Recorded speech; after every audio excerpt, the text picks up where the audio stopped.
Hey everyone, welcome back in my channel.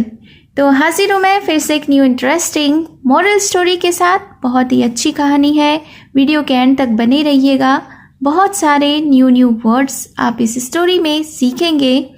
इसके साथ ही story को रीड करना और इंग्लिश वर्ड्स के करेक्ट प्रोनाउंसिएशन के बारे में भी सीखेंगे। तो स्टोरी स्टार्ट करने से पहले अगर आप इस चैनल पर न्यू हैं, मेरी वीडियो को पहली बार वॉच कर रहे हैं, तो मेरे चैनल को सब्सक्राइब कर लें और जो बेल का आइकन दिख रहा है उसे भी प्रेस कर दें, ताकि मैं जब भी वीडियो अपलोड करूं तो इसका नोटिफिकेशन आप तक पहुंच जाए। और अगर आप मुझे फेसबुक पर सुन रहे हैं तो फॉलो ज़रूर करें। तो चलिए स्टार्ट करते हैं आज का यह इंटरेस्टिंग मॉरल स्टोरी। आज के स्टोरी का टाइटल है गॉड ऑन अर्थ। गॉड का अर्थ होता है ईश्वर या भगवान, ऑन यानी कि पर, अर्थ यानी कि धरती। तो शीर्षक का अर्थ हुआ धरती पर भगवान या धरती पर ईश्वर। So let's begin the story. Once a man started arguing about the existence of God on the earth with a barber when he had gone to have his beard and hair cut in a barber shop। तो सबसे पहले sentence के वोकैब्युलरीज को देख लेते हैं। Once का अर्थ होता है एक बार, अ मैन यानी एक आदमी या एक व्यक्ति, स्टार्टेड यानी कि शुरू किया, आर्ग्यूइंग, आर्ग्यू का अर्थ होता है बहस करना, स्टार्टेड आर्ग्यूइंग यानी कि बहस करना, शुरू किया या बहस करने लगा, अबाउट यानी कि बारे में, द एक्सिस्टेंस, एक्सिस्टेंस का अर्थ होता है अस्तित्व, यानी कि किसी भी चीज के मौजूद होने को एक्सिस्टेंस कहते हैं, ऑफ यानी कि का, गॉड यानी ईश्वर, ऑन द अर्थ, अर्थ यानी पृथ्वी, ऑन द अर्थ यानी कि धरती पर, विथ अ बाबर, विथ यानी कि साथ, अ बाबर, बाबर यानी कि नाई, व्हेन यानी जब, he had gone to have his beard and hair cut। beard का अर्थ होता है दाढ़ी, and यानी कि और, hair यानी कि बाल, cut यानी कटवाना। in a barber shop, in यानी में, a यानी कि एक, barber shop यानी नाई की दुकान। तो इस सेंटेंस के अर्थ को देख लेते हैं। once a man started arguing about the existence of God on the earth with a barber when he had gone to have his beard and hair cut in a barber shop। यानी कि एक बार एक आदमी नाई के साथ धरती पर भगवान के अस्तित्व को लेकर बहस करने लगा, जब वह अपनी दाढ़ी और बाल कटवाने नाई की दुकान पर गया था। The barber said, "Look man, I don't believe that God exists as you say so." अब the barber said, अब नाई ने कहा, look man कि देखो आदमी या देखो भाई, I don't believe, believe का अर्थ होता है विश्वास करना। तो I don't believe यानी मैं विश्वास नहीं करता या मैं नहीं मानता, दैट कि गॉड एग्जिस्ट कि ईश्वर मौजूद है, एज यू से सो जैसा कि तुम कहते हो। तो इस सेंटेंस को एक बार फिर से समझते हैं। The barber said, look man, I don't believe that God exist as you say so.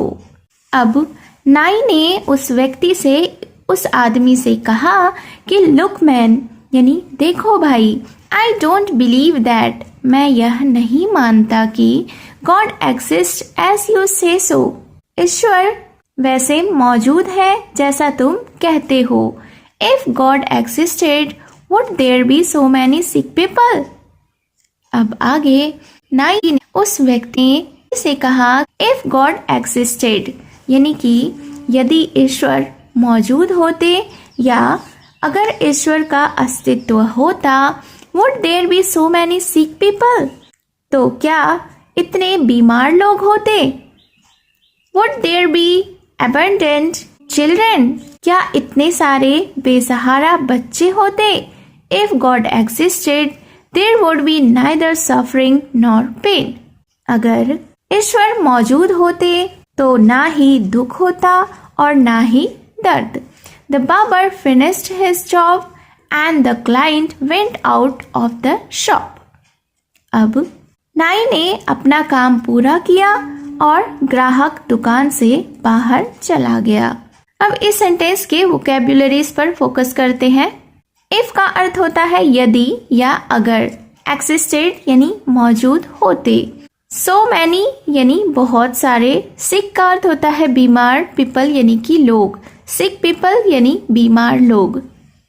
Abundant का अर्थ होता है बेसहारा यानी जिसका कोई भी सहारा ना हो. अनाथ. चिल्ड्रन यानी कि बच्चे. नाइदर का यूज ना और ना ही दोनों के लिए करते हैं. सफरिंग. सफर का अर्थ होता है कष्ट या पीड़ा या दुख. नॉर का यूज और ना या और ना ही के लिए किया जाता है. पेन का अर्थ होता है दर्द. फिनिश्ड यानी कि समाप्त किया या पूरा किया. जॉब यानी कि काम या कार्य. क्लाइंट का अर्थ होता है ग्राहक. वेंट यानी चला गया. आउट यानी कि बाहर. शॉप यानी कि दुकान. तो इस सेंटेंस को एक बार फिर से समझते हैं. नाई ने उस आदमी से यानी अपने ग्राहक से कहा कि देखो भाई, मुझे नहीं लगता या मुझे विश्वास नहीं है कि ईश्वर नाम की कोई चीज़ है या ईश्वर अस्तित्व रखते हैं, और अगर ईश्वर होते तो क्या इतने सारे बीमार लोग होते और क्या बेसहारा बच्चे होते, और अगर ईश्वर होते या ईश्वर का कोई अस्तित्व होता तो ना ही कष्ट होता, दुख होता और ना ही दर्द. अब उसके बाद क्या हुआ कि बार्बर ने यानी नाई ने अपना काम पूरा किया और वह क्लाइंट, वह ग्राहक दुकान के बाहर चला गया. Just after he had left the barber shop, he saw a man in the street with long hair and a beard. Just after यानी कि जैसे ही. He had left the barber shop, उसने नाई की दुकान को छोड़ा यानी नाई की दुकान से बाहर गया. He saw, उसने देखा. A man, एक व्यक्ति को, एक आदमी को. In the street, यानी कि सड़क पर. With long hair and a beard, लंबे बाल और दाढ़ी के साथ. तो फिर क्या हुआ कि जैसे ही वह नाई की दुकान से बाहर निकला, उसने एक आदमी को, एक व्यक्ति को लंबे बाल और लंबी दाढ़ी के साथ देखा. Then the client again entered the shop with the long bearded man and said to the barber, "You know, barbers do not exist." अब फिर क्या हुआ कि then the client again entered the shop. फिर क्लाइंट यानी ग्राहक फिर से दुकान में प्रवेश किया. with the long bearded man, लंबी दाढ़ी वाले आदमी के साथ. and said to the barber, और नाई से कहा, You know, कि तुम्हें पता है, barbers do not exist, नाई नहीं होते या नाई का अस्तित्व नहीं होता. अब इस सेंटेंस के वोकैब्युलरीज को देख लेते हैं. देन का अर्थ होता है फिर या जब. क्लाइंट यानी कि ग्राहक. अगेन यानी फिर से. एंटर्ड यानी कि प्रवेश किया. द शॉप यानी दुकान पर. विथ यानी साथ. लॉन्ग बियर्डेड यानी लंबी दाढ़ी वाला. मैन यानी कि आदमी. सेड यानी कि कहा. नो का अर्थ होता है पता होना. एग्जिस्ट यानी कि अस्तित्व रखना. द बार्बर सेड, अब नाई ने कहा, well I am here and I am a barber. अब उस आदमी की बातों को सुनकर नाई ने कहा कि well I am here and I am a barber. क्या कहा कि अरे मैं तो यही हूँ और मैं नाई हूँ.